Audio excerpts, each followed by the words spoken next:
हूँ तो माँ बाबा की कृपा इसी प्रकार से सदैव आप सभी को बरसती रहे। गुरुदेव कहते हैं ना कि जो जीवन है उसकी चाहना कुछ और है। हम स्थूल में भौतिक जगत में धन में मकान में बनाने में इन सब में उलझे हुए हैं, लेकिन जीवन कुछ और चाहता है। जब से दरबार मिला तब से जो अंदर का जीवन है वो कुछ और चाहने लग गया। मैंने अब किसी काम में मतलब मन ही नहीं लगता। मन करता है पूरे दिन बस उस दिव्यता में, उस परम आनंद परम अनुभूति में रहा। लेकिन बाबा तो चाहते हैं ना कि भाई माया के अंदर भी रहो, माया को भी देखो, दृष्टा बनो, साक्षी बनो उसके। तो मेरा जीवन तो मैं आपको बताऊं इतने अनुभव हैं मेरे पास में कि मैं आपको सच बताऊं तो किताब लिख सकता हूँ या किताब भी कम पड़ जाएगी, इतने अनुभव हैं। डेफिनेटली। मैं उसे मतलब व्यक्त नहीं इतना, मैं पूरा दिन 2 दिन 3 दिन तक, क्योंकि हर दिन अनुभव है। आप हम्म। सोचिए हर दिन हर क्षण अनुभव है, कितने बताऊंगा। जब मैं आपको शुरू से बताता हूँ मेरी यात्रा कैसी रही है, मेरी यात्रा भी फिल्म की घटनाओं की तरह रही है। माँ बाबा के आने के बाद तो घटनाएं इस तरह से हुई मैं आपको बता नहीं सकता। जब हमने हमारा जो मकान पिताजी ने पहले लिया था, खरीदा था, उससे पहले भी पिताजी क्या है कि कर्मकांड में रेलवे में नौकर थे और साथ में कर्मकांड भी करते थे। आपको पता है कर्मकांड में पूर्णता अगर नहीं है, हम आह्वान करते हैं कौन सी असुरी शक्तियां कौन से नकारात्मक ऊर्जा को इन्वाइट करते हैं, सबका पहले पता ही नहीं था। दरबार की जुड़ने के बाद इन बिल्कुल। चीजों को पता चला। मेरे दादाजी भी कर्मकांडी थे, तो मैंने देखा दादाजी की मृत्यु भी रोग से हुई, कष्टों से हुई। पैरालिसिस हो गया, डायबिटीज, पैरालिसिस, जी। और बड़े कष्टों में। सेम की सेम कंडीशन पिताजी के साथ थी। He was suffering from liver cancer और इतने कष्ट में गए। तब मेरे मन में अंतर मन में एक बात जरूर आई। मैंने कहा ये सत्य नहीं है, इतना कर्म कांड और ईश्वर को मानने वाला यदि कोई व्यक्ति इस तरीके से जाता है तो कहीं ना कहीं हमसे कोई ना कोई गलती बहुत बड़ी हो रही जिसके बारे में हमें पता नहीं। पता नहीं। मैंने ईश्वर को कहा हे प्रभु ये कैसी लीला है आपकी, जो आपका ध्यान साधना करने वाला है वो इतनी दुखी दुखपूर्ण और इतने रोग और कष्टों में कैसे जा सकता। चलिए वो चले गए। उसके बाद उनके जो कष्ट थे असर थे वो मेरे में आने लगे। मेरे भी ओ। लीवर में थोड़ी प्रॉब्लम रहने शुरू हो गई। आप देखिए पित्र है, हम्म। सूक्ष्म शरीर है, वो हमसे डीएनए से अटैच है। ये विज्ञान किसने बताया? ये दरबार ने बताया। ये विज्ञान दरबार ने बताया। दरबार ने बताया, हमें बिल्कुल। पता ही नहीं था सूक्ष्म शरीर होता क्या है। लेकिन अंदर एक संकल्प था। वो संकल्प ये था कि हे शिव, मुझे लगता है कि अब ये जीवन आपको प्राप्त किए बिना ही निकल जाए। अंदर था, अंदर कोई बोल रहा था कि अब मेरा भी, मुझे भी उनकी स्मृतियों से ऐसा लगने लगा कि भाई मैं भी अब चला जाऊं। अब मुझे नहीं पता था कि ये वास्तव में कौन बोल रहा है, अंदर कौन स्फुरण दे रहा है कि मेरा जाने का वक्त आ गया है। हम्म। तो मैं वो उनके जो असर आने लगे और मैं कष्टों में रहने लगा। अब आप देखिए जिस हॉस्पिटल में मेरे पिताजी की डेथ हुई, स्वर्गवास हुआ, उसके कुछ महीने बाद ही मेरी माता जी भी उसी जगह पे एडमिट। मुझे लगा यार कुछ गड़बड़ है। और अब देखिए मेरी किडनी में पथरी हुई उसके बाद, और पथरी का ऑपरेशन के लिए स्टैंड भी मुझे उसी हॉस्पिटल में उसी जगह पे मैं वहां गया जहां मेरे पिताजी वेंटिलेटर। और वहां पे वो स्टैंड ऐसा फंस गया कि वो निकल नहीं रहा। उस वक्त मैंने योगी कथामृत पढ़ी थी, महाअवतार बाबा जी के बारे में पढ़ा। मैं वहां महाअवतार बाबा जी को याद करने, वो भी पूर्ण गुरु हैं, गुरुदेव बताते हैं उनके बारे में भी कि रक्षा कीजिए मेरी। उसके बाद मुझे लगा कहीं ना कहीं कुछ बहुत बड़ी प्रॉब्लम। तब अचानक से एक दिन मैं कुछ देख रहा था और मुझे अचानक से दरबार का वीडियो देखा। बस जिस दिन जिस वक्त जिस क्षण उस वीडियो को मैंने देखा, मैं देखता ही रह गया। उसके बाद दिसंबर, आज भी मुझे याद है, 2021 दिसंबर की बात है। रात को 2 बजे 3 बजे दिन रात में वीडियो देख रहा हूँ। उस वक्त हमारे सर्दी की छुट्टियां चल रही थी। पूरे दिन मैं वीडियो देख रहा था पूरे, और मुझे अच्छे से मेरे अंतर्मन ने कहा ये बिल्कुल सही जगह। जिस तरह से वहाँ पितृ मुक्ति, स्मृति चिकित्सा और इतने सारे दरबार के पहले कई पुराने वीडियो भी मैंने देखे, मुझे अच्छी तरह से पता चल गया कि प्रॉब्लम पितरों की है। वही कष्ट जो है वो मुझ में आ रहे हैं। उसके बाद तो मैंने सबसे पहले देखिए कृपा देखिए सदगुरुदेव भगवान की, मैंने नमन करना स्टार्ट किया। केवल पूजा घर में माँ बाबा की, बाबा की तस्वीर लगा के रखी और बाबा की आरती और गुरु माता की आरती सुननी शुरू की। अब आपको तो पता है, पितृ अपना खेल खेलेंगे, घर में अचानक से लड़ाई झगड़े होने शुरू हो गए। मुझे उस मैंने चूंकि वीडियो सारे देख रखे थे, मुझे पता था, मुझे कंफर्म हो गया कि गड़बड़ जो है कहीं ना कहीं पितरों की समस्या बड़ी विकट है। और नमन के दौरान ही मैं बाबा की तस्वीर अपने स्कूल में जाता था, तो बाबा की तस्वीर अपने बुक में लेके जाता था। मैं उसमें से मेरे मेरे अपने गुरु के प्रति इतनी श्रद्धा थी। देखिए, अपने गुरु के प्रति पूरी श्रद्धा और समर्पण रखिए, इतना प्रेम और आनंद मिलता है, मैं आपको बता नहीं सकता। कहते हैं ना, दरबार का पहला नियम है क्या है? श्रद्धा और विश्वास। और आखिरी नियम भी यही है, श्रद्धा और विश्वास। अगर आप में श्रद्धा विश्वास नहीं है तो आप चाहे वनडे कर लो, कुछ नहीं होने वाला, कुछ भी नहीं होने वाला। आपके भाव सबसे ऊपर है। आप देखिए, नमन करने वाले लोग भी स्वस्थ हो गए, वनडे भी नहीं कराया। ऊर्जा बिल्कुल। के लिए सबसे पहले वो दैवीय ऊर्जा है, परम प्रेम और परम आनंद की ऊर्जा है। वो भाव से आप उसे सूक्ष्म में कहाँ से कनेक्ट होते हैं? भाव से कनेक्ट होते हैं। सूक्ष्म जगत में आप भाव से कनेक्ट होते हैं। तो भाव से मैं अपने गुरु से जुड़ा, और उस फोटो को देख के बाबा की मैंने जाप शुरू किया अपने मन से, सदगुरुदेवाय नमः। मैं फोटो देखता और सदगुरुदेवाय नमः का जाप करता। अचानक से क्या हुआ, 2 दिन भी नहीं हुए, मेरी पूरी बॉडी ऐसा लगा डिवाइन ट्रांसफॉर्मेशन हो रही है। मतलब दैवीयता, दैवीय ऊर्जा से भर रही। अरे इतनी अच्छी हम्म, नींद आने लगी, मैं सो ही नहीं पाता था, इतनी अच्छी नींद। मैंने कहा ये क्या हो रहा है, इतनी ऊर्जा नमन से, इतनी ऊर्जा, अपार ऊर्जा। तब मुझे यकीन हो गया कि भाई हम किसी पूर्ण गुरु की शरण में ही आए हैं। उसके बाद तो मैंने अभी प्रक्रिया पूरी नहीं की है। इसी बीच में मुझे अपने घर का वास्तु थोड़ा सही नहीं था, क्योंकि यहाँ आने के बाद, ये जो मेरा पुराना घर है, इसमें आने के बाद कई सारी समस्याएं से मैं सफर, क्योंकि गुरुदेव कहते हैं ना, जमीन का भी होता है, हर चीज का एनर्जी होती है वहां। तो हम्म, मैंने फिर बाबा से प्रार्थना की। जी। मैंने कहा बाबा, अब आप मेरे को एक जमीन दिलाओ, और वो जमीन ऐसी हो जो पूरी आपकी ऊर्जा वहां पे, मतलब हर तरह के वास्तु दोष से मुक्त और परम दैवी ऊर्जा से भरपूर जमीन चाहिए तो चाहिए। मतलब बिल्कुल ऐसे, हम्म, कोई ऊपर नीचे नहीं चाहिए, मतलब चाहिए। और आप ही दिलाओगे, आप ही दिलाओगे, और आप ही दिलाओगे, 3 बार बोलता था ऐसे बाबा के। तो जो मैंने पूजा घर बना रखा था अपना ऊपर से अलग से, उसमें मैं हर दिन बाबा से एक ही बात बोलता था। मैंने कहा कोई दूसरा नहीं दिलाएगा, कोई दूसरी एनर्जी भ्रमित भी नहीं करेगी, क्योंकि एस्ट्रल प्रोजेक्शन भी आपको हम्म, भ्रमित करते हैं। ये हमने बहुत हम्म, तंत्र में आने के बाद, लेकिन मुझे नमन गुरुदेव की जो मैंने वीडियो देखी तो उससे मुझे पहले ही पता चल गया कि कोई भी एनर्जी आपको कहीं पे भी भ्रमित कर सकती है। मैंने कहा हम्म, कोई एनर्जी मेरे को दूसरी डिस्टर्ब नहीं करेगी।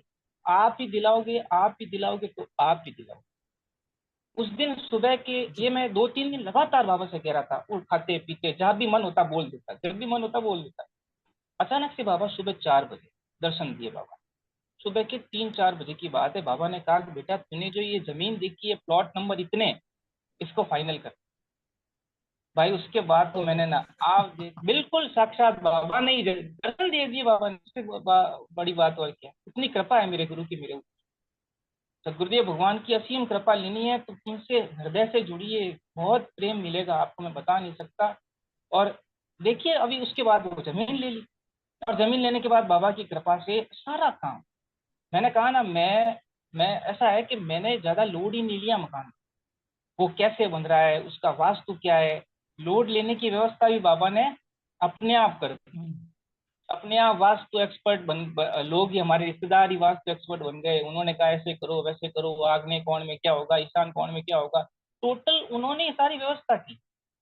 मैं तो अपने बाबा के प्रेम में मस्त, बिल्कुल मस्त। मुझे कोई मतलब नहीं। और आप देखिए कि मैं सिर्फ अपने हृदय में प्रभु को, अपने सदगुरुदेव भगवान का जाप करता रहा, और मेरा मकान जो है वो बाबा की कृपा से बड़े निर्विघ्न और बड़े अच्छे से पूरा बना। तो फिर मेरे पास इतने और भी, जब मैंने नमन के बाद मैंने हवन करवाए। और उसके बाद देखिए, जब उस वक्त आरोग्य हवन भी नहीं था, आरोग्य हवन बाद में आया। तो जब पितृ मुक्ति हुई तो सारी एनर्जी जो है वो तो सारी निकल जाती है। जो मारण में बंधे रह गए वो कष्ट तो थे ही थे। तो उससे क्या है कि बॉडी बिल्कुल एकदम वीक हो गई, निढाल पड़ गए, और गुरुदेव को याद करते रहे, बाबा बाबा बाबा। फिर आरोग्य हवन आया। मतलब जैसे जैसे हम अंदर से संकल्प कर रहे हैं बाबा अब क्या करना है क्या, तो वैसे वैसे वो चीजें अपने आप घटित होती जा रही है, आगे रास्ते खुलते जा रहे हैं। फिर आरोग्य हवन आया, आरोग्य से मारण कटा। और मारण कटने के बाद में हमें होश में आए कि हाँ, अ, असली अब लग रहा है धीरे धीरे। एक्चुअल में क्या होता है कि हमारी आधी ऊर्जा तो हमारी स्मृतियों में और हमारे पितरों में, ये सब गंदगी जितनी भी भरी है हमने कितने जन्मों की स्मृतियां हैं, उनमें ही चली जाती है। और उसके बाद क्या होता है कि हमें नई एनर्जी हमारी सारी शरीर में ट्रांसफॉर्म होती है, वो दैवी ऊर्जा। तो एक तो ऊर्जा सारी गंदगी निकलती है, फिर बॉडी वीक हो जाती है, लूज हो जाती है, और फिर वो डिवाइन एनर्जी हमें फिर ट्रांसफॉर्म होती है पूरी अंदर से, पूरी एक एक कोशिका एक एक सेल में वो एनर्जी आती है। फिर आपका जीवन ओजस्वी और दिव्यता से भरपूर बनता है। तो अभी क्या है कि जैसे तंत्र में कई लोगों के अनुभव रहे हैं कि भाई बहुत ज्यादा है ना, एनर्जी जो है वो लॉस होता है। तो आपके चित्त में जो स्मृतियां हैं वो निकल रही हैं कई जन्मों की। देखिए, इसको ऐसे समझें, बहुत ही सिंपल वे में। स्वाद लेने वाला, देखने वाला, खुश रहने वाला, दुखी रहने वाला, भोग लेने वाला, ये शरीर नहीं है, भौतिक स्थूल शरीर नहीं है, वो कोई और है। आप इसको समझिए। देखिए, मन होता है, दिखता तो नहीं। अहंकार होता है, दिखता नहीं है। विचार होते हैं, दिखते नहीं हैं। जो नहीं दिखता है वो बचता है, और जो दिखता है वो राख हो जाता है। इसको ऐसे समझिए, मतलब आपका हार्डवेयर चला जाएगा लेकिन बहुत सुंदर। सॉफ्टवेयर रहेगा। सॉफ्टवेयर नहीं जाएगा। It just like software. आपका बिल्कुल। मन, आपके विचार, आत्मा, ये सॉफ्टवेयर है। जो शेष रहता है, आप सोचिए, आपके पास शरीर नहीं है, माध्यम नहीं है, लेकिन हम्म। चाहना वो सब है। भोजन की बिल्कुल। चाहना भी है, प्यास की चाहना भी है, विचार भी है, गुस्सा भी है, द्वेष भी है, ईर्ष्या भी है, लेकिन शरीर नहीं। वो सूक्ष्म शरीर, जो भौतिक शरीर तो हम्म। चला गया, लेकिन वो सूक्ष्म शरीर रहता है। अभी मैं जो बात कर रहा हूँ वो चेतन मन है, लेकिन हम हम्म। अपने अर्जित चीजों को, विचारों को जहाँ इकट्ठा कर रहे हैं वो है चित्त। चित्त की हम्म। स्मृतियां तक गुरु कृपा से निकलती हैं, जो बिल्कुल। गहराई में दबी हुई हैं। और देखिए, आप गुरुदेव कहते हैं ना, परीक्षा होती है। परीक्षा का मतलब क्या है? तंत्र में जब हम जाप करते हैं तो हमारे चित्त से जो भी नेगेटिव गंदी ऊर्जा जो हमने जन्मों जन्मों से संचित की है, मान ली किसी के प्रति आपके मन में द्वेष है, या कोई चीज आपको अच्छी या बुरी लगी, आपने उसको अपने चित्त में दबा लिया, अब जब आप जाप करते हैं तो चित्त की स्मृतियां प्रकट होती हैं, और स्थूल में वो चीज को प्रकट करने की कोशिश करती है। तब आपको क्या लगता है, अरे यार ये क्या हो रहा है, ये काम उल्टा कैसे हो रहा है? अरे वो काम उल्टा नहीं हो रहा है। कई लोगों के अनुभव में आप पूछिए तंत्र दीक्षा में कि यार मेरा ये काम होना था, ये तो हुआ ही नहीं, ये रुक गया। कारण क्या है? आपकी चित्त में जो आपने नेगेटिव एनर्जी डाल के रखी हुई है वो सब बाहर निकल गई। और वो होगा कुछ नहीं, सिर्फ आपको भयभीत करने के लिए। आप भय से मत ग्रसित होइए, इसको निकलने दीजिए। ये कई जन्मों की बड़ी स्मृतियां हैं, किस रूप में बाहर प्रकट होती है। और प्रकट होती है तो आपको लगता है कि यार ये कुछ अजीब हो रहा है, लेकिन वो निकल जाती है, आप हल्के हो जाते हैं। ये बहुत बड़ा विज्ञान है। इस विज्ञान को हर कोई समझ भी, मतलब मैं चाहता हूँ दरबार में कई नेगेटिव एनर्जी मान लीजिए बहुत ज्यादा है ना, बहुत ज्यादा इंटेंसली किसी कोई नेगेटिव एनर्जी है, और भाव से भी नहीं जुड़ा हुआ है, तब उसका तो क्या इलाज है? कई लोगों के है ना, मैं उस चैनल्स में देखता हूँ कि वो कह रहे हैं हम तो भी वनडे करा के आ गए, हम सही नहीं हो पाए। एक तो तुम भाव से नहीं जुड़ पाए, पूरा सब कुछ सिस्टम भाव का है। लेकिन जो दरबार से ट्रीटमेंट से ठीक हुए हैं, जो श्रद्धा भाव से जुड़े, उनसे पूछो आप, उनसे क्यों नहीं पूछते हो? सही बात है। नेगेटिव चीज लोगों को पहले लुभाती है। तो सबसे बड़ी दिक्कत तो यही है ना। हमसे पूछो ना, हमारे अंदर कितनी दैविकता है, कितनी ऊर्जा है, वो बाबा की माँ की कृपा से ही है। तो हम्म। फिर मैंने देखा, मेरा व्यक्तिगत अनुभव रहा है, पर्सनल अनुभव रहा है कि ये स्मृतियां केवल आपके अंदर अंदर है, लेकिन स्थूल में पदार्थ रूप में भी विद्यमान।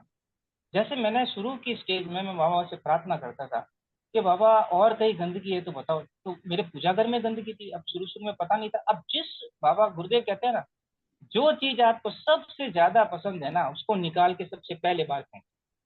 अब पूजा घर में एक वो शालिग्राम जी थे, या जो भी थे, मैं नाम तो नहीं लूंगा, मैंने कहा यार इनको तो, ये तो ठीक है, ये तो ठीक है, नहीं, उसको फेंकते ही मैं हल्का हो गया। जैसे जैसे आपकी गंदगी निकलेगी ना, जैसे जैसे घर की गंदगी निकलेगी, वैसे आप हल्के होते जाएंगे। फिर हाँ। निकलती गई, मैं बाबा से प्रार्थना करता गया, घर की गंदगी निकालता गया। इधर उधर की बहुत सारी हम्म। चीजें हम घर में ला के रखते हैं, वैसा हमें पता ही नहीं है। बिल्कुल। उठा के बाहर फेंकिए, कुछ नहीं है उनमें।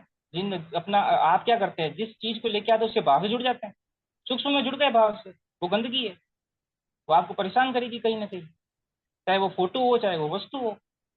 अब भाई सब फेंक दी। मैंने बाबा को बोला, बाबा अभी भी कुछ गड़बड़ है ऐसा लगता है। अपने को पता चल जाता है, क्योंकि हम साधना में रहते हैं तो हमें ध्यान लगता है कहीं गंदगी है नहीं है, और ऐसे ही पता चल जाता है, आसपास की जगह से ही पता चल जाता है।